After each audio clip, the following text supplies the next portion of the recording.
Hello friends, I am Jagdish Jha. तो आपने जो है बैकग्राउंड देख के आप समझ गए होंगे कि मैं किस स्टॉक पे एनालिसिस करने वाला हूँ। तो स्टॉक का नाम है ओला। ठीक है, तो बहुत सारे क्वेश्चंस आते हैं जो कि स्टॉक काफी फंसे हुए हैं। ठीक है, तो आज जो पर्पस था बनाने का, कि पर्पस ये था कि बहुत सारे इन्वेस्टर जो है इस मार्केट करेक्शन में कुछ जो फंडामेंटली वीक स्टॉक्स है जहां पे स्टक कर गया है, तो उसमें से एक स्टॉक मैंने लिया है ओला। ठीक है, तो ओला जो है देखा जाए तो टॉप से 65% डाउन है। क्या, तो कहीं ना कहीं इन्वेस्टर फंसा हुआ है, और जिनको समझ नहीं होती है वो थोड़ा सा जो है, हो सकता है कि गलत डिसीजन के कारण उनका पैसा अटक जाए, हो सकता है कि वो एवरेजिंग करने में उनका पैसा और फंस जाए।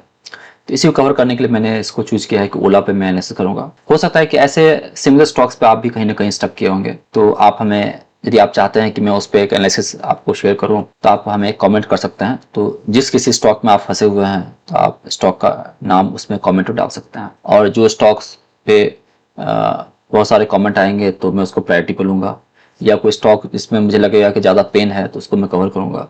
ठीक है, तो आप जरूर कमेंट कीजिए, और जो है यदि आप वीडियो आपको अच्छा लगता है तो इंकरेज करने के लिए जो है आप जरूर सपोर्ट कीजिए, लाइक कीजिए, आपका जो भी व्यू है वो कमेंट कीजिए। चलिए स्टार्ट करते हैं। तो आप देखो कि ओला जो है न्यूली लिस्टेड कंपनी है। आप यहाँ पे जाएंगे तो अभी इसका जो है आप देख रहे हैं कि अभी 1 साल भी कंप्लीट नहीं हुआ है। क्या, तो ये शेयर एक समय में 158 रुपीज का हुआ करता था, आज वो 53 पे ट्रेड कर रहा है। तो ऑलमोस्ट अपने 1 साल के हिस्टोरिकल लो के आसपास है, वहां से स्टॉक ने रिकवरी किया है। तो यदि हम चार्ट पे भी देखें तो स्टॉक आप देख पा रहे हैं कि नीचे के लेवल से थोड़ा सा उठने की कोशिश की थी, फिर से वो स्टॉक गिर गया था। ठीक है, तो ऐसा क्यों हो रहा है स्टॉक में? एक तो देखो कि स्टॉक मार्केट में जो जो पैसा बनता है, वो पैसा बनता है आ, आ, इससे में कि कंपनी में जो है फाइनेंशियल ग्रोथ होना चाहिए। तो क्या कंपनी के यदि हम क्वार्टर देखें तो आपको आपको दिखेगा कि सेल्स में भी डिक्लाइन हुआ है। उसके बाद जो प्रॉफिटेबिलिटी है -56, तो पहले माइनस देके इन्वेस्टर ऑलरेडी घबरा जाता है, ये निगेटिव है। ठीक है, तो ये आप यदि दिसंबर 2024 का देख रहे हैं तो आप दिसंबर 2023 से कंपेयर करते हैं। दिसंबर 2023 में -376 था, और लॉसेस जो है बढ़ के -56.4 हो गया है। तो ये कहीं ना कहीं जो है इन्वेस्टर को पैनिक क्रिएट करता है। तो एक फाइनेंशियल जो वीकनेस जो है स्टॉक का एक मेजर रीजन है। उसके बाद आपने काफी न्यूज आपने देखा होगा जिसमें आपको दिखा गया होगा कस्टमर डिससेटिस्फैक्शन, जिसमें आप देखा गया कि आफ्टर सेल सर्विस जो है वो काफ़ी डिलेड जो है सर्विस मिल रहा है, कुछ पार्ट्स नहीं मिल रहे हैं, लोगों में एंगरनेस है। तो ये सब एक रीज़न है जो स्टॉक में वीकनेस का कारण बन सकता है। तीसरा कुछ रेगुलेटरी प्रेशर भी है, क्योंकि ये जो कंपनी है इन्होंने जो है उनको पीएलआई स्कीम का जो बेनिफिट मिलने वाला था, जो कि वो बैटरी मैन्युफैक्चरिंग सेटअप करने वाले थे, उसमें भी सेटअप में टाइम लग रहा है। ये भी जो है जिससे उसके कारण जो उनको पीएलआई स्कीम का बेनिफिट मिल सकता था, तो गवर्नमेंट की नोटिस उसके लिए भी आई हुई है। दिया मल्टीपल चैलेंजेस, इसको मैंने नोट डाउन भी किया है। तो पहले लिखा है कि ये स्टॉक देखा जाए तो 65% का फॉल दिखा रहा है, ऑल टाइम हाई। तो आप स्टॉक को देखेंगे, यदि हम इस फॉल को मेजर करें तो आप यदि चार्ट पे देखते हैं तो ड्रॉ का बटन होता है, ड्रॉ में जाना है और आप यहाँ से एक सेगमेंट क्लिक करेंगे, और ये हाई से लेके अभी तक क्या जो अभी जो प्राइस है यहाँ पे हम ड्रॉप करते हैं तो हमें दिख जाता है कि स्टॉक जो है 66% नीचे ट्रेड कर रहा है।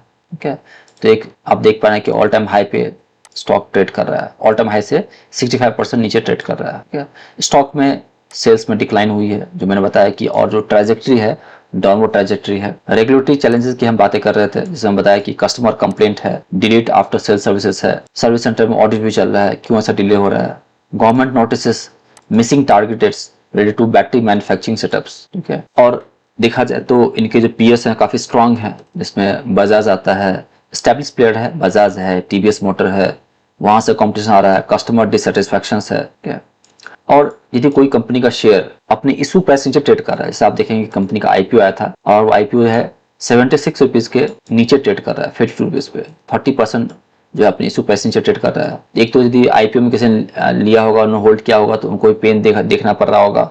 ठीक है, यदि कोई कंपनी का प्राइस इशू प्राइस नीचे ट्रेड कर रहा है तो इसमें एक निगेटिव सेंटीमेंट आता है। और यदि वो कोई शेयर गिर के 100 रुपए के नीचे ट्रेड करता है तो साइकोलॉजिकल प्रेशर बिल्ड हो जाती है, तो शॉर्ट टर्म में 100 रुपए भी रेजिस्टेंस बन सकता है। टेक्निकल चार्ट देखें तो 70-80 रुपीज है, could be the potential resistance for this shares. क्या, तो हमारा तो एडवाइस रहेगा कि आप गिरते हुए शेयर्स में जो है आप टेम्पटेशन में जो एवरेजिंग मत कीजिए, क्योंकि यदि स्टॉक गिर रहा है तो कितना गिर सकता है वी डोंट नो। ठीक है, जब स्टॉक चढ़ने लगता है तो आप लीजिए। और चढ़ना मतलब क्या, कोई भी स्टॉक अपने हाई से गिर के जब कोई स्टॉक गिर के एटलीस्ट 20% या 40% नहीं आता है, तब तक हम नहीं बोल सकते हैं कि बॉटम बन गया है। तो टेक्निकल रिट्रेसमेंट भी बोलते हैं 23.6% एंड 38.2%। जब तक कोई ट्रेंड बेंड नहीं करता है नीचे से, तब तक हमें जो है एवरेजिंग नहीं करना चाहिए। तो मेरा एडवाइस है कि आप जो है, ये मैं आपको एजुकेशन पर्पस के बताऊं, इस पर आप कोई भी जो है ये नहीं रहे कि आपको 22 सेल रिकमेंडेशन में दे रहा हूँ। मेरा सिर्फ एज पर माई एक्सपीरियंस कि आप गिरते शेयर्स में एवरेजिंग नहीं करना चाहिए जब तक अनलेस अनटिल आपको कोई फंडामेंटल स्ट्रेंथ दिखता है स्टॉक्स पे, या आपको फाइनेंशियल लगता है कि स्ट्रांग हो रहा है, एक टर्निंग पॉइंट आ रहा है। जैसे जोमेटो में पैसा बना था, तो जोमेटो ने जब ब्लिंकिट से टाइप किया था, सेल्स पिकअप किया था, प्रॉफिटेबिलिटी बढ़ी थी, ऐसा टर्निंग पॉइंट जब दिखता है ना, तब इन्वेस्टर को जो है वहां पे एवरेजिंग करना चाहिए। तो आप यदि स्टॉक में फंसे हुए हैं तो किसी भी बॉन्ड्स में आप जो है अपनी एनालिसिस लगा के वहां से आप निकलने की कोशिश कर सकते हैं, या आपको हाई कन्विक्शन है तो लेट इट रिबाउंड, देन आप उसमें जो है कर सकते हैं। ठीक है, तो वंस अगेन आप मेरे रिकमेंडेशंस को फॉलो नहीं करना है, मैंने अपना एक्सपीरियंस शेयर किया है, इसको आप एजुकेशन पर्पस के लीजिए, और आपका जो एडवाइस है वो फाइनेंशियल एडवाइजर से आप गाइड करके ही इसमें कोई स्टेप्स लीजिए। तो मैंने अपना अंडरस्टैंड बताया कि स्टॉक में वीकनेस है, ये सब दिया था पोटेंशियल रीजन जिसके कारण स्टॉक गिरा हुआ है। ठीक है, ऐसे कोई भी स्टॉक्स हैं जिस पर आपको एनालिसिस है तो आप जरूर शेयर कीजिए। ठीक है, हैप्पी ट्रेडिंग, हैप्पी इन्वेस्टिंग, बने रहिए।